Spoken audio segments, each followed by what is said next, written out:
마가복음 1장 40절에서 42절까지. 여러분들 십자가라고 할 때 우리가 늘 듣던 메시지잖아요.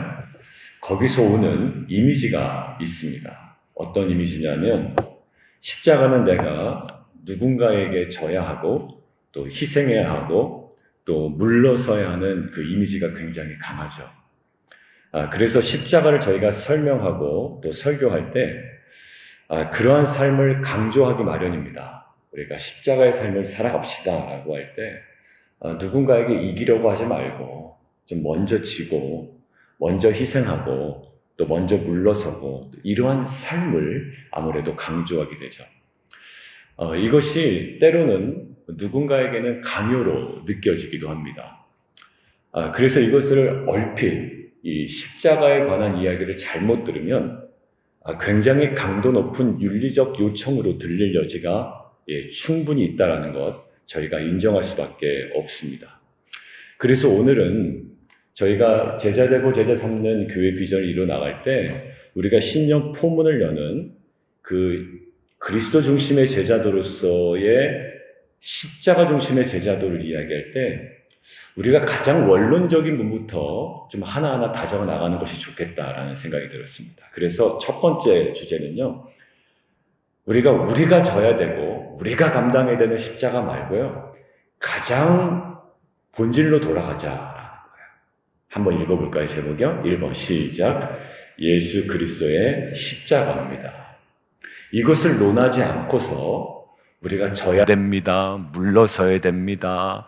그리고 희생해야 됩니다라는 것은 사실 아무런 의미가 없다라는 생각이 들었습니다. 우리 에베소서 2장 1절 우리 한결 또 왔어요. 우리 한결 때문에 영어 성경 다 넣었어요. 자, 함께 읽겠습니다. 시작. 그는 허물과 죄로 죽었던 너희를 살리셨도다. 거기 어디에 방점을 찍어야 되냐면 허물과 죄로 죽었던이에요. 근데 너희를 살리셨도다. 그런데요, 제가 에베소서 2장 1절 영어 성경으로 인용하다 보니까 이게 결론이 안 나 있죠. 왜냐하면 이 결론이 5절에 나와 있습니다. 그러니까 제가 그것도 5절을 붙였어야 되는데 5절이 하나님께서 made us alive together with Christ. 그러니까 결국 1절이 그랬던 우리가 5절에서 결론이 납니다. 근데 한국어 성경은 붙여놓은 거예요. 이렇게. 자, 결국 예수님의 십자가의 핵심이 뭘로 담겨져 있냐면 우리가 희생해야 된다, 져야 된다, 아니면 물러서야 된다 이 얘기하기 전에 예수님의 십자가의 본질이 뭐냐 말이에요. 그게 뭐냐면 결국 죄로 죽었던 우리를 살리신 겁니다. 죄의 삭은 뭐죠? 사망이에요. 죽음이에요. 그런데 예수님의 십자가를 통해서 우리를 살려내셨다가 십자가예요. 자, 그래서 고린도전서 15장 3절에 이렇게 나와 있나요? 같이 한번 읽겠습니다. 시작. 내가 받은 것을 먼저 너희에게 전하였노니 이는 성경대로 그리스도께서 우리 죄를 위하여 죽으셨다라는 거예요. 거기 영어 성경에서도 our sins라고 되어 있죠. 그러니까 십자가는 어디와 연결되어 있습니까? 우리의 죄와 연관되어 있습니다. 그리고 즉 우리의 죄와 연관되어 있다는 말은 우리의 죽음과 연관되어 있다는 말입니다. 그런데 이 죽음을, 그 죽음의 운명을 십자가를 통하여 생명으로 옮기셨단 말이에요. 어제 우리가 성육신적 제자도에서 이야기 나눴죠? 이것의 핵심은 뭐라고요? 좀 그럴듯해 보이는 교회로 보이기 위함이 아니라고 그랬죠. 성육신의 목적은 우리를 향한 생명이었다고 그랬잖아요. 마찬가지입니다. 십자가는 우리의 죄로 인하여 죽을 우리의 운명이 생명으로 바뀐 겁니다. 자, 이게 십자가예요. 우리가 뭐 더 져야 된다 이 이야기하기 전에 거기에 더 깊이 들어가야 되는 거예요. 자, 그래서 디모데전서 1장 14절. 그래서 그 밑에 한번 볼까요? 십자가는 결국 먼저 우리가 논해야 되는 것은 우리가 지고 가야 하는 짐, 사명, 이거 이전에 우리가 어디에 더 주목을 해야 되냐면 십자가는 그 전에 경험해야 되는, 우리가 반드시 경험해야 되는 뭡니까? 넘치는 은혜입니다. 그러니까 사실 이 십자가의 은혜가 없이 십자가의 삶을 살아갈 수는 없습니다. 아까 서두 얘기한 것처럼 이것은 은혜 없이 십자가의 삶이 요구될 경우에는 굉장히 강도 높은 윤리적 요청에 불과할 뿐이에요. 우리가 온전히 주목해야 되는 것은 이것은 우리가 먼저 경험해야 되는 넘치는 은혜라는 거죠. 자, 그 넘치는 은혜라는 것이 디모데전서 1장 14절, 15절에 나와 있습니다. 함께 읽겠습니다. 시작. 우리 주의 은혜가 그리스도 예수 안에 있는 믿음과 사랑과 함께 넘치도록 풍성하였도다. 믿보다 모든 사람이 받을 만한 이 말이요, 그리스도 예수께서 죄인을 구원하시려고 세상에 임하셨다 하였도다. 죄인 중에 내가 괴순이라. 여러분들 이게 참 십자가가 어떻게 다가오냐면요, 일단 내가 죄인 중에 괴수다라는 인식 속에 십자가가 무엇으로 느껴지나요? 짐인가요? 아니죠. 이게 십자가의 출발이라는 거예요. 내가 죄인 중에 괴수다라는 인식이 있으니 이제는 십자가가 내가 짊어져야 되는 짐이고 내가 더 양보해야 되고, 거기까지 가기 전에 먼저 나에게 이 십자가가 무엇인가요? 넘치는 은혜로 임한단 말이에요. 근데 제가 저희 교회 처음 오신 분들이나 아니면 신앙생활 처음 하신 분들에게 저희 교회가 아무래도 십자가 설교가 조금 더 많았잖아요. 초반에 우리가 처음에 할 때, 그때 도무지 납득이 안 되고 도무지 용납이 안 됐다고 하시더라고요. 근데 그게 제가 오늘 정리하면서 이해가 됐어요. 왜냐하면 십자가가 뭘로 다가오지 않았는데, 그에게는 아직 은혜로 다가오지 않았는데 십자가의 삶을 얘기하니까 이게 말도 안 되는 거였던 거예요. 그래서 제가 새가족반의 일부도 수정해야 되겠다, 이 부분을 다른 부분과 붙여야 되겠다는 생각이 좀 들었습니다. 뭘까요? 십자가 뭡니까? 넘치는 은혜입니다. 자, 그리고 밑에요. 십자가는 어떤 좀 멋있어 보이잖아요. 그죠? 고귀한 가치와 정신이기 전에 뭡니까? 우리가 반드시 누려야 되는 생명과 능력입니다. 그러니까 이것은 우리 교회는 십자가가 강조되는 교회야, 멋있지 않아? 우리 교회 가치와 비전이 좀 괜찮지 않아? 이거 이전에 십자가는 뭡니까? 우리가 반드시 먼저 누려야 되는 생명과 능력이라는 거예요. 근거되는 말씀 보겠습니다. 고린도전서 1장 18절이에요. 여러분들 이 십자가 설명할 때 너네가 져야 된다, 너희의 사명이다, 이거 먼저 얘기하지 않아요. 자, 고린도전서 1장 18절 함께 읽습니다. 시작.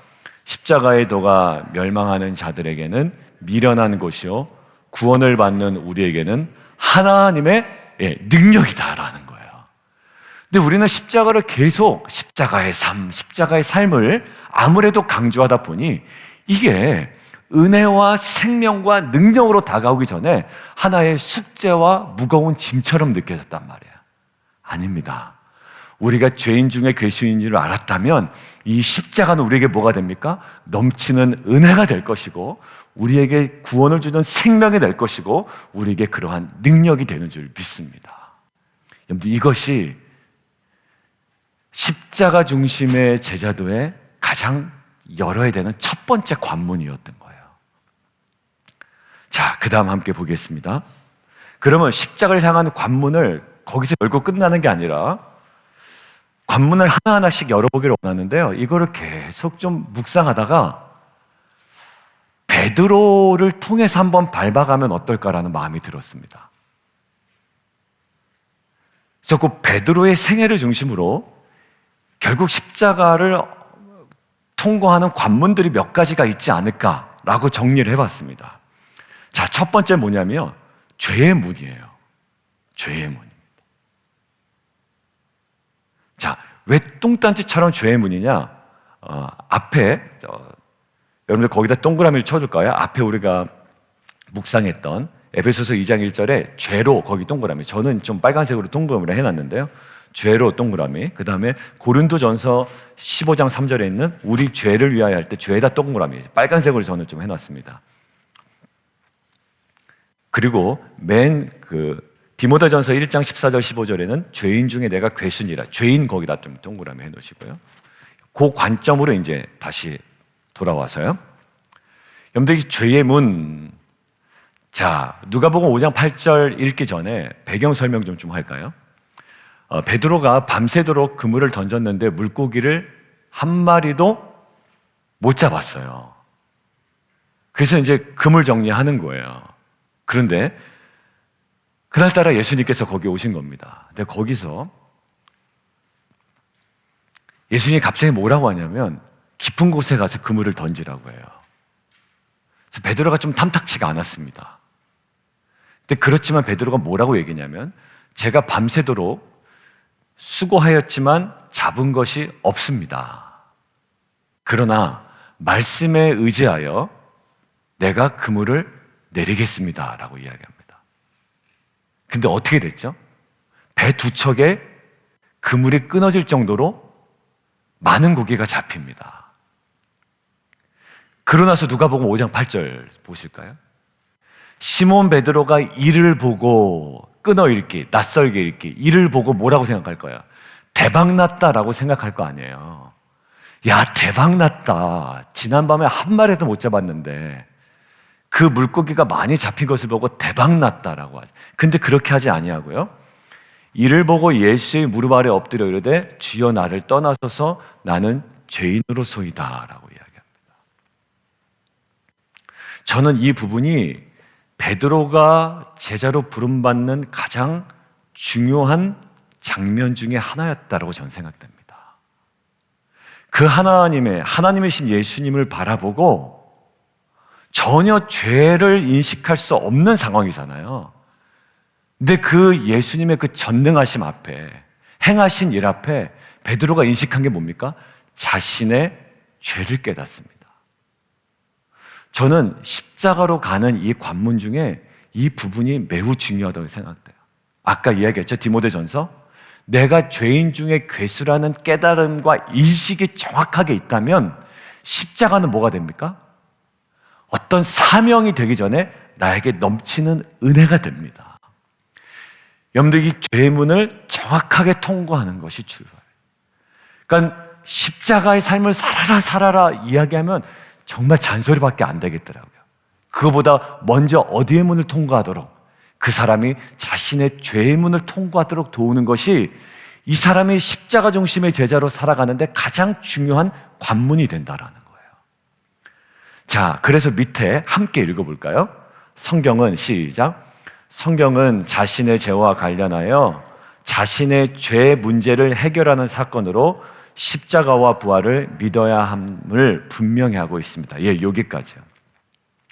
십자가를 어떻게 믿어야 되는가요? 무엇으로 믿어야 돼? 자신의 죄 문제를 해결하는 사건으로 십자가를 믿어야 된다는 거예요, 먼저는. 이거를 내가 본받아야 되는 어떤 모델로 인식하기 전에 십자가를 제일 먼저 인식하는 첫 번째 단계가 나의 죄의 문제를 해결하는 사건으로 십자가를 먼저 받아들여야 된다는 거예요.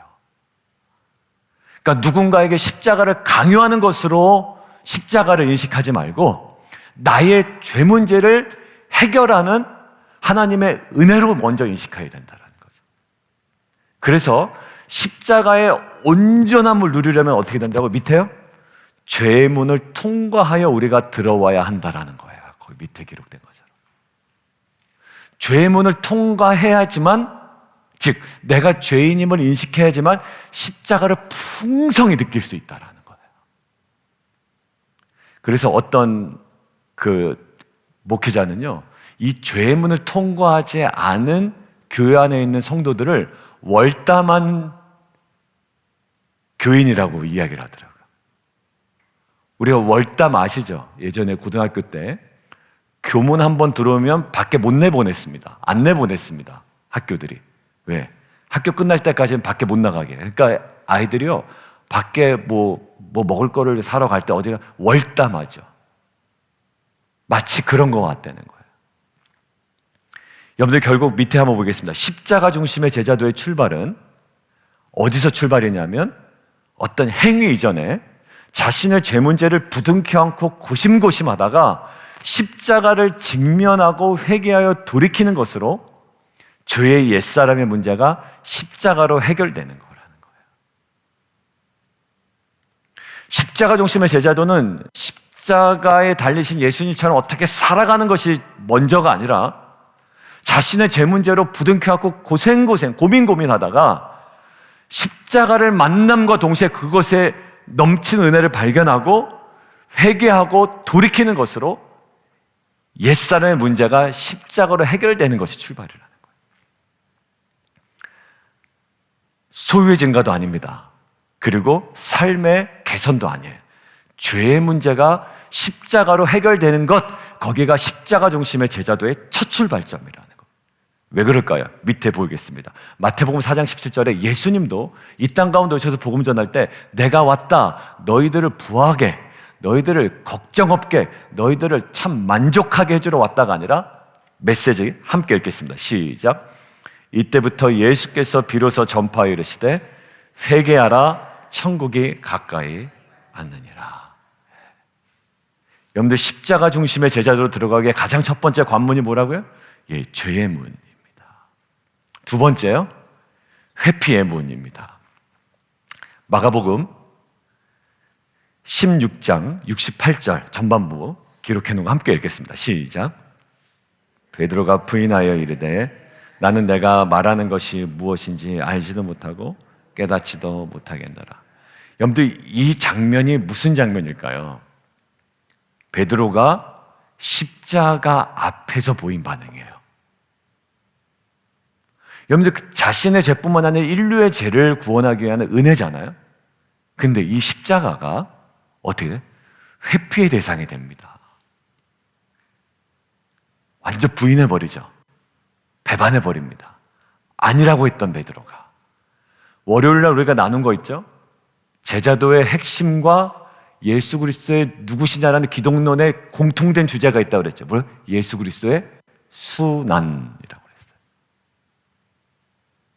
근데 주는 그리스도시요 살아계신 하나님의 아들입니다라고 베드로가 고백했지만 그 이면에 있는 순환에 대해서는 항변하면서 말리잖아요. 이 십자가는 우리에게 분명한 은혜입니다. 그런데 때로는 우리에게 회피의 대상이 되고 의심의 대상이 되죠. 여러분들 이게 베드로만의 문제일까요? 그렇지 않습니다. 밑에 한번 읽겠습니다. 마가복음 14장 36절이요. 시작.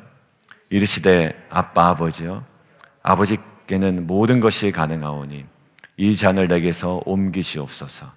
그러나 나의 원대로 마시옵고 아버지의 원대로 하옵소서 하시고. 여러분들 여기에 중요한 트랜지션이 있습니다. 죄인이 죄 문제가 해결되는 십자가로서는 나에게 은혜입니다. 근데 이게 어느덧 사명의 지점으로 전환될 그 트랜지션 부분에서는 이게 어느 순간 그 은혜가 갑자기 회피와 의심의 대상으로 다가올 때가 있습니다. 저와 여러분 그렇죠. 십자가의 은혜는 분명히 있습니다. 근데 십자가의 삶으로 초청할 때 이게 우리에게는 때로는 회피와 의심의 대상으로 갑자기 전환될 때가 있어요. 근데 누구도 그랬다. 예수님도 그랬다는 거예요. 온 인류를 구원하기 위한 하나님의 계획이었잖아요. 근데 뭐라고 그러십니까? 이 잔을 내게서 할 수만 있거든 옮기시옵소서. 예수님이 이랬다면 우리가 아무리 십자가의 은혜가 있다 한들 십자가의 삶으로 갈 때 이 문은 통과할 수밖에 없는 연약함이 있는 겁니다. 여러분 이것들을 애써 부인할 필요는 없을 것 같아요. 애써 부인하면 자기 의로 감당하는 십자가밖에 안 돼요. 그런데 이때 우리의 연약함을 인정할 때 우리가 또 다른 은혜를 구하게 됩니다.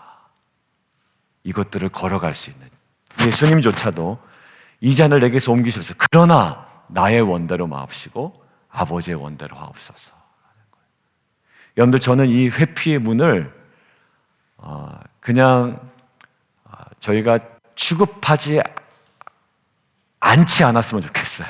말이 좀 꼬였는데 이것이 분명히 우리에게 존재한다. 그리고 베드로에게도 예수님에게 존재했던 이 과정들을 그러나 예수님처럼 그러나 나의 원대로 마옵시고 아버지의 원대로 하옵소서라는 그 고백과 은혜 구함으로 우리가 감당해내는 공동체가 되었으면 좋겠습니다. 자, 세 번째요. 이제 진짜 사명의 문으로 갑니다. 여러분들이 사명의 문으로 가는데 베드로가 어떻게 죽었다고 전승이 내려오나요? 성경에 기록되어 있지 않은데 예수님은 십자가에 그냥 달려 돌아가셨는데 자기도 예수님과 같이 달려 돌아갈 수는 없다라고 해서 십자가에 거꾸로 매달려서 죽었다라는 전승이 있습니다. 뭐 맞는지 안 맞는지는 모르겠습니다. 자, 그런 어떤 관점에서 베드로가요 십자가를 회피했잖아요. 근데 잘 보십시오. 요한복음 21장에 예수님께서 베드로에게 나타나셔서 3번 물어보십니다. 너가 정말 나를 사랑하느냐고. 주님은 아십니다. 주님은 아십니다. 라고 해요. 여러분들 그러고 나서 뭘 주십니까? 사명을 주시죠. 여러분들 그 사명이 뭡니까?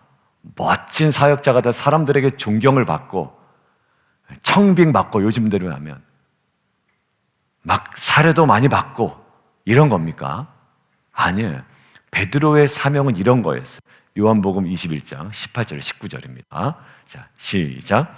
내가 진실로 진실로 내게 이르노니 내가 젊어서는 스스로 띠띠고 원하는 곳으로 다녔거니와 늙어서는 내 팔을 벌리리니 남이 내게 띠띠우고 원하지 아니한 곳으로 데려가리라.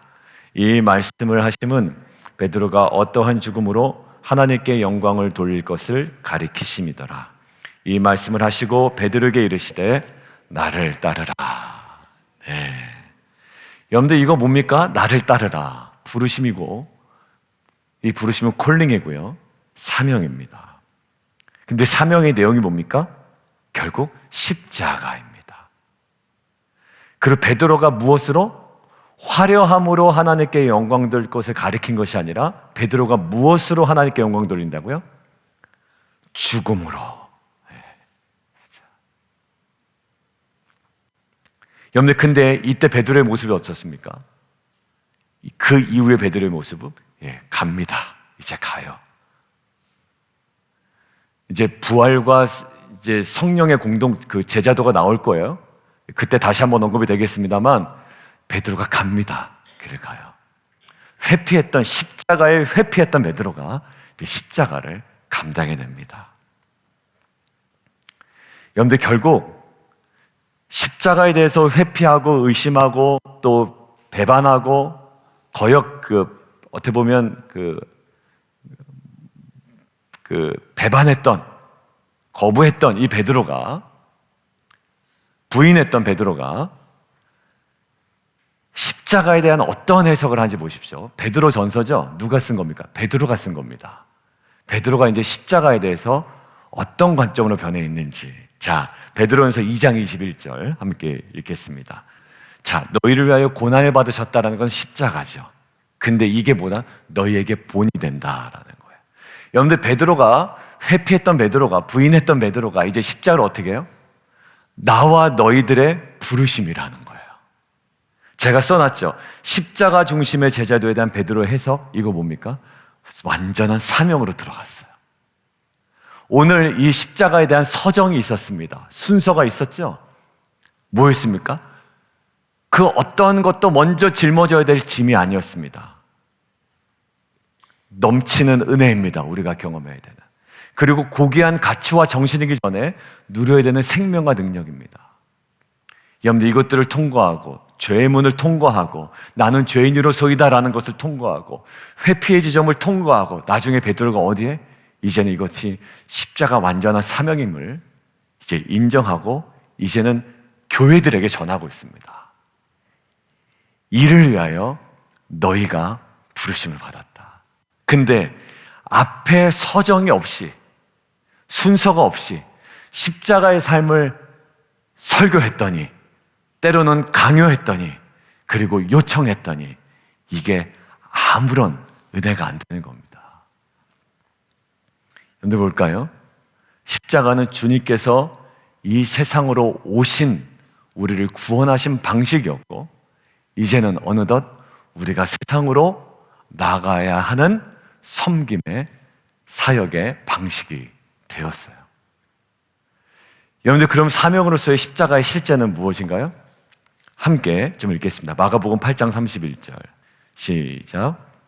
장로들과 대제사장들과 서기관들에게 버림받아 죽임을 당하고 사흘 만에 살아나야 할 것을 비로소 그들에게 가르치시되, 거기 고난을 받고 버림받아 결국 십자가를 향한 사명자에게 주시는 사명자에게 부여되는, 사명자가 느낄 수밖에 없는 이중고가 있습니다. 영어로 미리 써놨는데요, 하나는 고난이에요. suffering, 고난입니다. 근데 우리가 보통 고난을 받으면 사람들이 인정은 해줍니다. 이런 거죠.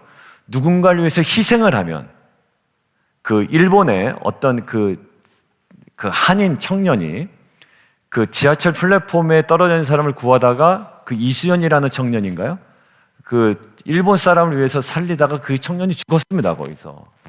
그러니까 그 청년의 죽음이 어떻게 되죠? 굉장히 의미 있게 부여가 됩니다. 그리고 사람들이 인정해 줍니다. 그리고 명예롭게 인식을 해줍니다. 그 고난에는 그런 특성이 있습니다. 근데 예수님의 십자가 고난은 그런 특성이 완전 배제됐다라는 거예요. 오늘 보시죠. 고난을 받았는데 결국 어떻게 됩니까? 거부까지 됩니다. 버림받습니다. 인정조차 못 씁니다. 나중에 어떻게 낄낄댑니다. 침뱉음을 받습니다. 채찍질을 당합니다. 조롱거리가 됩니다. 그러니까 오히려 고난을 받아 명예롭게 된 것이 아니라 고난도 받고 명예는커녕 완전히 거부당하고 버림받는 시간. 거기가 십자가예요. 근데 그게 가장 하나님의 완벽한 영광스러운 지점으로 변화됩니다. 그저께 우리가 이 얘기 나눈 것처럼 마가복음 첫 시작이 뭐라고요? 하나님의 아들 예수의 복음 얘기했죠. 근데 맨 마지막에 백부장을 통해서 뭐라고 고백된다고요? 그 죽음을 보고, 고난받고 버림받은 죽음을 보고 진실로 그가 하나님의 아들이었다. 숨이 쌍관이라. 그리스도의 순환에 대한 완전 앞뒤로 완벽한 인식이 있었다 그랬죠. 여러분들, 이게 놀라운 은혜입니다. 여러분들, 결국 이 모든 어찌 보면 고난과 거부라는 감당할 수 없는 어려움이 있지만, 이것을 통해서 우리에게 주는 실제적인 유익과 우리에게 정말 붙잡아야 되는 두 가지가 있습니다. 자, 첫 번째 이제 이거 하고 마치겠습니다. 우리의 뭐가 죽었다? 옛자가 죽었다라는 거예요. 옛자, 밑에다는 옛세상, 애굽에 대하여 우리가 죽었다라는 거예요. 그러니까 이제는 어떻게 합니까? 새롭게 산 자의 모습으로 살아갑니다. 여러분들, 이게 십자가로서 너가 더 참아야 돼, 고생해야 돼, 이거는 진짜 강론이에요. 강론입니다. 하나의 결과일 뿐입니다. 그러니까 그렇게 살아간다고 십자가의 삶을 사는 게 아니라, 우리가 살아야 되는 원론적인 삶의 핵심이 뭐냐면, 옛자가 죽었고 새롭게 산 자의 모습으로 살아갈 때 나타나는 결과가 참게 됩니다. 져주게 됩니다. 용납합니다. 인내합니다. 이렇게 되는 거예요. 근데 우리는 새롭게 산 자의 모습이 강조되지 않으니 십자가의 윤리적인 모습만 계속해요. 네가 참아. 그러니까 이게 안 되는 거예요. 그러니까 우리 교회만 오면 자꾸 남편 보고 참으래, 아내 보고 참으래, 자식 보고 참으래, 이것만 기억이 남는 거예요. 그게 아닙니다. 십자가는 뭐라고요? 새롭게 산 자로 살아가는 겁니다. 옛자가 죽은 겁니다. 옛날에는 발끈했어요. 못 참았어요. 근데 이제는 그것이 되는 겁니다. 여러분들, 로마서 6장 10절 이게 정확하게 나와 있습니다. 함께 11절까지 읽죠. 시작. 그가 죽으심은 죄에 대하여 단번에 죽으시며 그가 살아계심은 하나님께 대하여 살아계심이니, 이와 같이 너희도 너희 자신을 죄에 대하여 죽은 자요 그리스도 예수 안에서 하나님께 대하여는 살아있는 자로 여길지어다.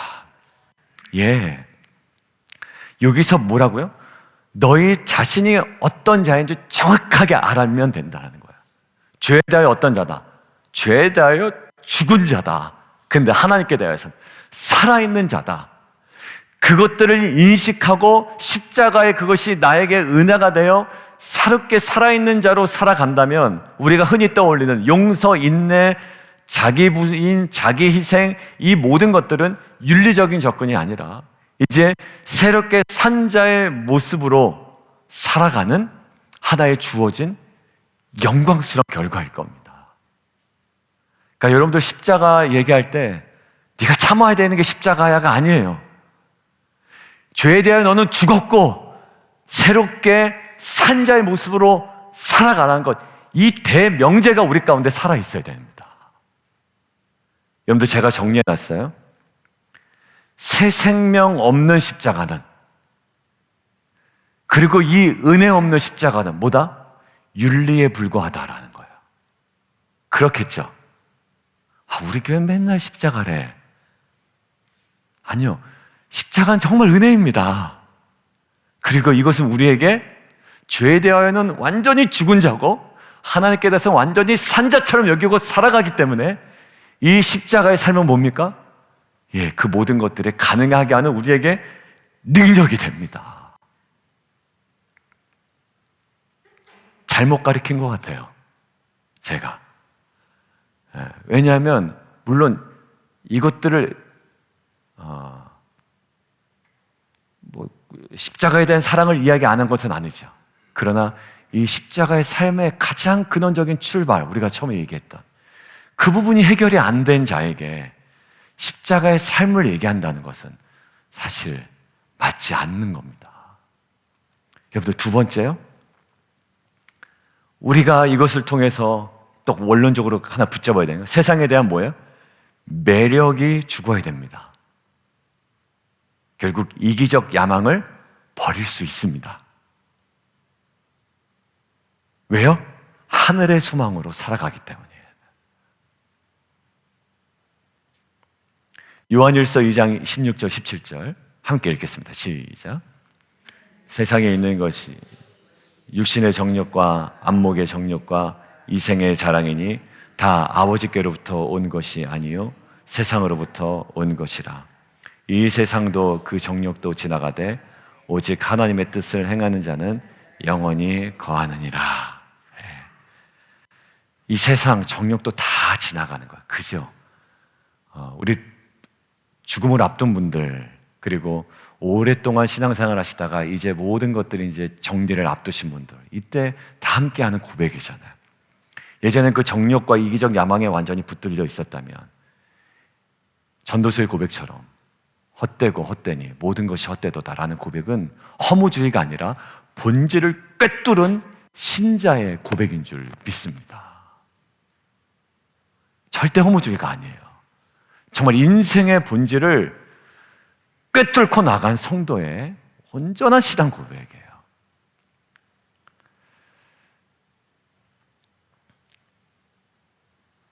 아브라함과 이삭 사건 아시죠? 자기 아들을 데리고 갑니다. 3일길에 가서 죽이려고 하죠. 하나님께서 말리십니다. 그때 뭘 준비하시죠? 어린 양. 결국 십자가가 보이죠. 거기 십자가가 보이죠. 본회포 목사님이 이렇게 그 장면을 정리하셨어요. 그 독일의 본회포 목사님이, 아브라함은 이삭과 함께 산을 내려왔다. 산을 오를 때와 똑같이 말이다. 그러나 모든 상황은 근본적으로 변화되었다.